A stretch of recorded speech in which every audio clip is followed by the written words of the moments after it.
you're gonna be the next head coach of Michigan. And he's just like, I'm gonna put it in my contract that, if I ever leave or go somewhere, that you're the next head coach of Michigan. And he told me that like at the beginning of the year, and I was just like, what? Most influential people in the sport talking about the sport globally.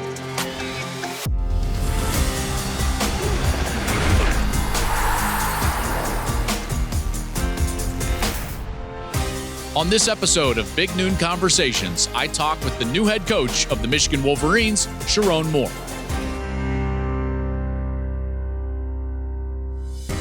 Head coach of the Michigan Wolverines, Sherrone Moore. Thanks Good for to see you, joining me, buddy. man. How you doing? I'm great. I'm doing great. First things first, what's the best part about being the Michigan Wolverines head coach? Walking in every single day into this beautiful facility with all these great kids and people, and just understanding and knowing that everybody looks to us, looks to me as the head coach of this great university, great tradition, and just our players. The players, being around the players every day is the best part for me, so I love that. I would love for you to take us back into that moment when Coach Harbaugh is going to move on and get a job with the Chargers. And, we had talked. I know that this was always in your aspirations, but take me into what it was like for you, and when did you realize that this was the move that they were going to make?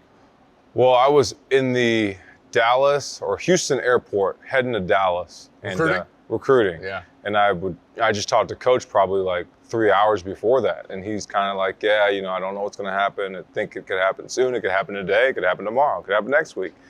And I was like, okay, it's going to happen at some point. I just got to be ready. And he called, I saw it. I was going through baggage claim or going through the TSA, and it popped up on my phone, Jim Harbaugh to the Chargers. I was like, okay. And that second, phone, doot, doot, doot, doot, doot, doot. Text messages, calls, our AD, our assistant AD calls, hey, you got to come back right now. So I did the interview that next day and got the job on Saturday, press conference, was on the road recruiting on Monday, and that was it. And it was just humbling experience. I know that you had probably prepared for this and knew, as close as your staff was, and you probably knew that this was Jim's aspirations and you wanted to set yourself up for that. But what I thought was unique, having covered this sport for a long time, whether it was a guy like me on the outside, pounding the table for Sherrone Moore immediately. Thank you. Or the fan base, right?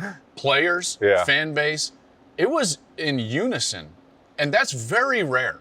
Normally these types of moves come with different factions of people voicing their opinions and wanting different things. That wasn't the case here. No. It was universally, Sherrone Moore is going to be our head coach at Michigan. What did that make you feel like when you felt that kind of groundswell of support? I felt honored.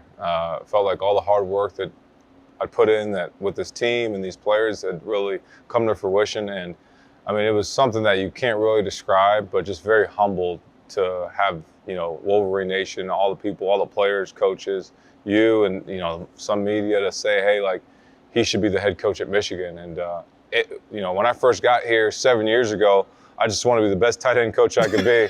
That's it. At some point wanted to call plays. I got a chance to do that with our young guys. Yeah. And, the opportunity to be the head coach here was really not in my mind. And so when this did take place, it was, very humbling for me. When did it enter your mind? Probably it entered my mind when Coach Harbaugh told me, like, you're going to be the next head coach of Michigan. When did he tell you that? This year, he told me that. He said, I don't know when. I don't know what's going to happen. No man can say the future, tell the future. And he gave you a Harbaugh-ism. That's how he is. He's like that all the time. And he just said, you're going to be the next head coach of Michigan. And I was just like, what?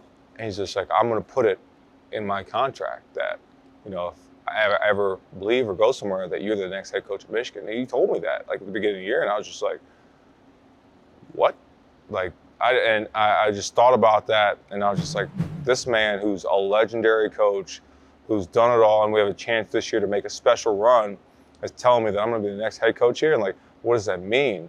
That means I got to work my tail off for this man. He trusted me in this offense to do everything possible to help him and this team win. So I just worked as hard as I could this year. Last year was you can use any type of word to describe it. Yeah. Wild. magical, Yeah. legendary, all of the things. Yep. Let me take you into more of the wild nature, and everything that was going on. Even you had to sit out a game, coach had to sit out a few games. Then all of a sudden, what happens at the end of the year with coach having to sit for a few games. So you got a taste of being an acting head coach last season. What did you learn from those experiences when you had the reins on game day? Yeah, I learned that you're always in the spotlight. There's always somebody watching you, but the decisions you make not only impact that side of the ball, but the whole team, and how important, how diligent, how detailed you need to be in the preparation of all that. And was very humbled again to just be in that position to do that. The first game that happened was the Penn State game, and it was an environment that's close to unmatched in any college football arena, especially for an away team. It was loud, it was volatile, it was fun, invigorating, but it was something that our players kind of gravitated towards, and they loved that. They loved being the villain, and it was a special game. You can't bring up that game without me bringing up your interview with Jenny. To say that this has been a crazy 24 hours for your guys, to win on the road in this environment when there were doubts, Sherrone, what does it mean to you? I want to thank the Lord. I want to thank Coach Harbaugh. I love you, man. Love the shit out of you, man. This is for you. For this university, the president, our AD. We got the best players, best university, best alumni in the country. Love you guys. These guys right here. These guys right here, man. These guys did it. These guys did it, man. Talk to him, man. Love you. That was an epic, authentic, and very. It was one of the best interviews that she's ever gotten. She was so happy, by the way, at the end of that. I know you probably weren't as happy with it. Yeah, I wasn't as happy. Here's what she was so happy with when we were talking after the game. She was like, that was Sherrone. Sherrone was authentic. That was how excited he was. There was no facade there, in that moment. What was that moment like for you? I mean, all the emotions that you can feel in anything exciting, that's what I felt. And the hard work, the dedication that the players have put in, that Coach Harbaugh has put in this program, all came out in that moment. Yeah. And for our people on the outside to think, our players didn't win fairly or do something or do that, like, it was just kind of like, okay, bet. This is what we're about. We're going to go attack the moment we did. And now what can you say about us?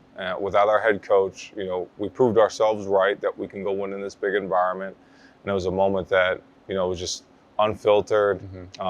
Unfortunately, the bad words came out, but I apologize to my mom, so that's okay. Did you get a text or a call from your mom? Oh, yeah. I mean, I got reprimanded a little bit. It was my mom and my grandma, so I was trying to make sure that they weren't too mad at me, but they understood the moment. Sure. And the players, I think, appreciate it because, I think a lot in the world today, that emotion is kind of seen as weakness, and I don't see it as that. So, people can say whatever they want, but we accomplished something pretty special last year. You just mentioned this chip on the shoulders of the players last year. Boulder sometimes. Yeah, a boulder and this prove it mentality. It was always, from the outside looking in, and shoot, man, I've called 16 of your games the last 3 years. You've seen me a ton. But I was always wondering this year, how real is that element of their motivation? With all of the sign stealing saga and everything that was going on or being written or talked about, how much did the players actually use that in motivation for their run? I think a little bit. I think they were motivated by that more than anything. Winning the national championship, getting the national championship, because that's all they talked about at the beginning of the year after the TCU game last year. And we always talked about process over prize. And we knew what the prize was. All right, let's stop talking about the prize and let's go attack the process of getting better every day.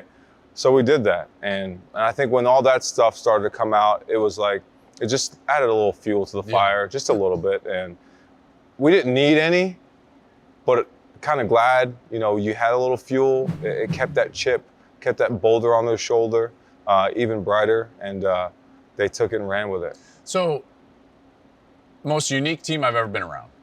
I've been around a lot of teams, covered some really, really good teams, talented teams in every sport. the 2023 Michigan football team was the most unique team I've ever been around. I don't know how to describe it. Yeah. Can you describe it? What was it about this group that was so darn special? I can't either. I think there's just a love, a connection, a bond that was unbreakable, that you couldn't break. You can do whatever you wanted. You can talk about them however you wanted, but like the love, the connection that everybody had in this building was deeper than anything. And they just felt like they could not be stopped. It was a juggernaut, just ready to go every game. Any adversity thrown their way, they were ready to break it. And it was something I'd never been a part of. I just marveled every time I came in at the unselfish nature, Yeah. you know, regardless of the player that we sat with that week, you know, whether it was sitting with JJ, which we did multiple times, whether it was sitting with Blake Corum or Donovan Edwards or Jalen Harrell or Chris Jenkins or Zent, you know, Zach Zenter. It didn't matter. They genuinely were completely unselfish and beholden to the team's goals, which to be honest, it blew my mind. Yeah, I mean, the team, that's what we've been built off of, and will continue to be that way. But it was something that I think when you work so hard, when you're so close to something 2 years in a row, and you understand what it takes to get there, you'll do anything to get to that goal. And they set out, that's what they were going to do. Guys came back, but it wasn't just guys coming back to do that. It was a mindset of, this is how we're going to work to do that. Because I think in college football, in times you come back to go do something, but are you actually going to go do it? And the work that they put in, you know, in the darkness when nobody was there to go attack that moment was something that I had never seen. And that's what really led it to those moments. The run late, Rose Bowl, epic Rose Bowl game. Yeah. I mean, my goodness, what a great game. And then kind of what I would categorize as the prototypical Michigan victory over Washington. You know, it was just you were going to wear them down and wear them down, and wear them down, and then wear them down some more. The CFP run, you know, what was that like internally? Something I'd never been a part of. You knew that the team's preparation was a little different, and we adjusted some things from our standpoint and coach's standpoint, how we approached bowl practice to make sure we wouldn't versus run the out. previous seasons. Yeah, versus the previous, just a couple different things of, you know, whether it's meeting times and more time for themselves, a little bit, you know, practice times, adjusting, still kept the physicality in what we did, but we just adjusted a little bit, and that helped. But I think it was really the players' mindset and how they approached everything. Like, it's funny, people talk about the reaction to the Alabama, you know, seeing Alabama, like when those cameras turned off, the boys were like, that's who we wanted. That's what we wanted to do. And we wanted, you know, to be the best. They always said you got to beat the best. And they've been the king of the hill for a long time. Yeah. I know Georgia has won 2 national championships, but Nick had 6 of them. So you knew if you wanted to get to the top, you had to face a team like that to get there. And they were excited for that game and ready. And the preparation that they had throughout that month was super special. I mean, I'd be in the office at 10 o'clock and I'd see guys in the film room watching film, doing this, watching cut-ups, texting me at night, hey, coach, what about this look? What about this look? What are we doing here? And it was something that I'd never seen. All that's well and good, especially, you know, you can talk about prep, you can talk about mindset, you can talk about culture, but when it has to manifest and you're down and there's under 4 minutes to go and it's 20-13 and you've got to drive on the Bama defense just to tie the game up. Yeah. You know, walk me through the last drive. Yeah, 2 instances will always be held forever in my mind. Really 3. So before that drive, I'm never really nervous to call a drive, never really like anxious. That drive, I was looking around, I looked at the clock, I looked at the time, I said, this is like the most important drive in like Michigan football history. That's how I thought of it. And I looked up to the sky and asked my grandpa, like, hey, Pops, I need some help here. Help me out. Love you. And I never forget, I was walking and all the linemen strapping their helmets on, and JJ comes up to me and said, hey, Pops, we got you. And I was like, oh yeah, we're about to go score on this drive.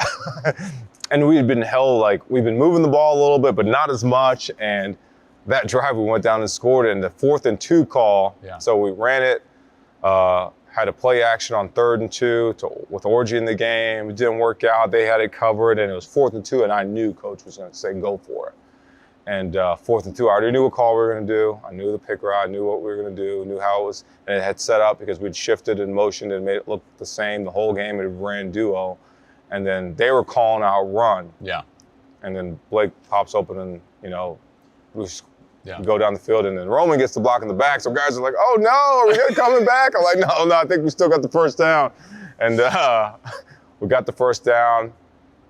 Called the run option with JJ. Mm-hmm. We hadn't ran that all game, and it was set up. I was like, okay, this is the time. Then came back to a play action that we actually called earlier in the game, but the route spacing wasn't right. We fixed it on the sideline, and then Roman popped open and made an incredible catch, made the guy miss as he landed, and then the play that I called second, I was actually going to call first, but I got a little closer, and then all of a sudden called the play action to Roman and slipped out, and it was a touchdown. So that drive will hold true forever in my mind of how it went down in the time and what happened, the result.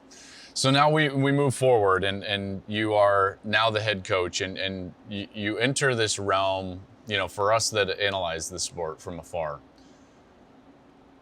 We've seen, your rivals, Ryan Day, promoted from within. We saw Lincoln Riley promoted from within. We saw with David Shaw when Jim Harbaugh left Stanford, promoted from within. And yet none of those guys had to do what you're about to do, which is take over for the reigning national champions. Last time that happened was Frank Solich when Tom Osborne stepped away in the late 90s from Nebraska.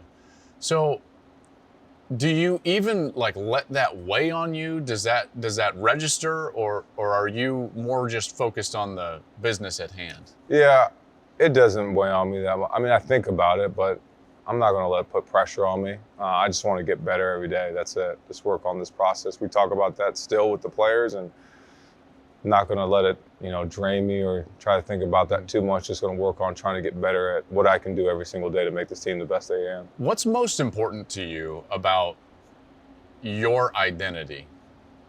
Because I'll be real honest. Nobody succeeds trying to emulate someone that they were mentored by. It doesn't happen. You look at all the coaches that left Bill Belichick or Nick Saban. The only guys that can be successful are the ones that just do it their way. I think that's what has made Ryan Day and Lincoln Riley so successful for what they've done. What's a key for you in just being Coach Moore? Yeah, I'm not going to change. I'm going to be who I've always been. I've always been a process-driven person. That's who I'm going to be. I'm not going to change that, and I'm going to put the players first. Always going to do that, and that's something me and Coach, we're very close on together about how we did things, who this program was about the players, and even the philosophy of offense and defense. I was very close with him and talking about how we did things on a daily basis, how we conducted our business, what the offense, what the defense, what special teams look like. So that philosophy on how we do things will, reign true, the same on how we did it last year and the years in the past, because I had a big hand in that. But there'll be some different changes in what we do. But, to my core, we're going to be physical. We're going to be tough.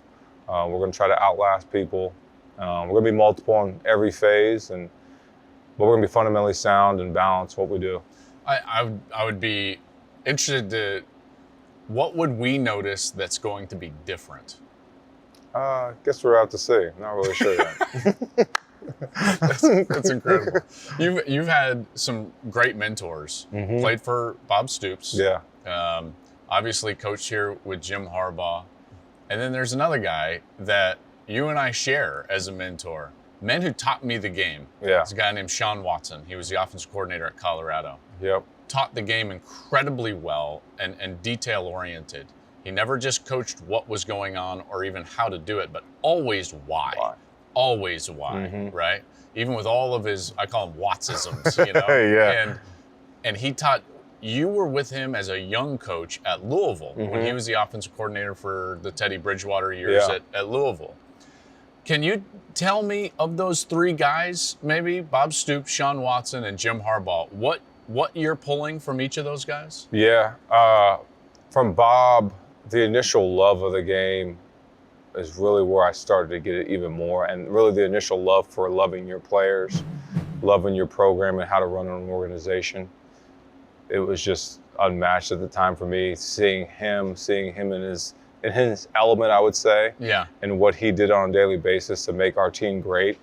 The motivational factors, motivational speeches, and things he would say to us on a daily basis were super special and stuff I'd never forget. So, and then I'd still talk to him. I still talk to all these guys, but for sure, Coach Stoops, he's a legend, and somebody I'll never forget the things I learned from him. From I'll go to Coach since it was most recent, man. Just always will never be afraid to be different. Never be afraid to venture out and try things that you've never done. Just because they haven't been done or you haven't done it doesn't mean it's the right way. Just because you did it that way doesn't mean you should do it that way again. Always challenge yourself and challenge other people. And I think I really grew with Coach in challenging myself, but also challenging others in a positive way to make sure that we're doing it the best way for our players.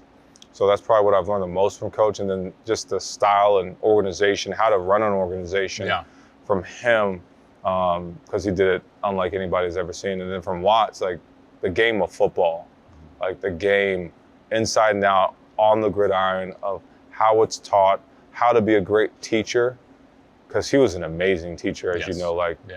Dude was, he still is, but I mean, he was so impactful as a teacher. As soon as he'd start talking, your eyes would just lock in on everything he'd say. How to take notes, how to do it, when you should always be taking notes, the detail to take notes, every little thing. Did you guys still have the 3-ring binders? Yeah, we had those, and then we got to these computation books. Right. So he's the one that started me using those computation books, and I still use them to this day, and now we just have blue ones. Man. But it's the tree of those coaches have taught me so much, and I continue to strive to pull from those guys, from our coaches, from different people. And when you stop learning, you die in this business, so you got to keep learning. Last year, you had to be thrown into the fire. You're the head coach against Penn State. You're the head coach against Ohio State. Is there anything that you learned that you definitely want to do differently based on those 2 games? Probably don't want to run the ball 32 times in a row every game. Because I was going to say every game, but Sherrone, okay, you bring it up. If it works, keep doing it. I loved that adjustment. Yeah. In the booth, and I see it just like you do. We haven't talked about this, by the way, so you're getting this raw. Chop Robinson, you guys are beat up a little bit on the offensive line, so you're swinging out. Carson has to move out to right tackle. You're doing some things. Chop Robinson on the first 2 third downs of the game. He's a beast. You guys just whiff, and he hits JJ. Now, JJ got the ball out, so they weren't sacks. Yeah. I turned to the guys in the booth, namely Steve, who's my guy. I turned to him in the booth, and I was like, they can't block Chop Robinson. And immediately, you went to 7 offensive linemen on the field, got the extra gaps, just slowed the game down. You thought, okay, let's settle in. And then you ended up running the ball 32 straight times. And I was like, that is brilliant. That is brilliant. And you're telling me you don't want to do that? Well, I'm not saying I won't do it again, because if it has to be done, we will. But it wasn't your plan. Wasn't the plan. Right. Wasn't the plan. Right. Wasn't the plan at all. It just kind of happened that way. And at the end of the day, we're going to do whatever it takes to win. So if we got to do that, we will. Am I looking at the same thing you were? It was like, oh, that guy's going to be that guy a problem. He was coming off the ball fast, and it was loud. Yeah. And you had to change up the snap count, move the pocket, which we moved the pocket a little bit too and did some of that, but he was coming off the ball fast. Salute to you, Chop, and he'll have a great career in the NFL. But you watched him every game. It was like that, and especially at home at their place, he did a great job of timing up the snap count. So had to make an adjustment, and but I also felt like we're getting that movement in the run game pretty well. And when you got 2 backs like we do, super cool to do that. But the coolest part about that is, JJ, Roman, Cornelius, Colston, AJ, they just say, what do you need us to do to go win this game? Yeah, that's it. And I'm just like, this team is unbelievable. Usually we'd be like, oh, I want my catches, and my guys, we're let's just go win this game. They're like, we got you. Wow. And we did, so.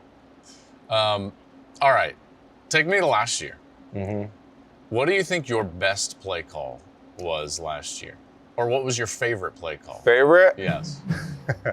Probably the halfback pass with Donovan in Ohio State. Oh, really? Yeah, it's probably my favorite. I got a lot of favorites. I was going to say, hard, there's hard.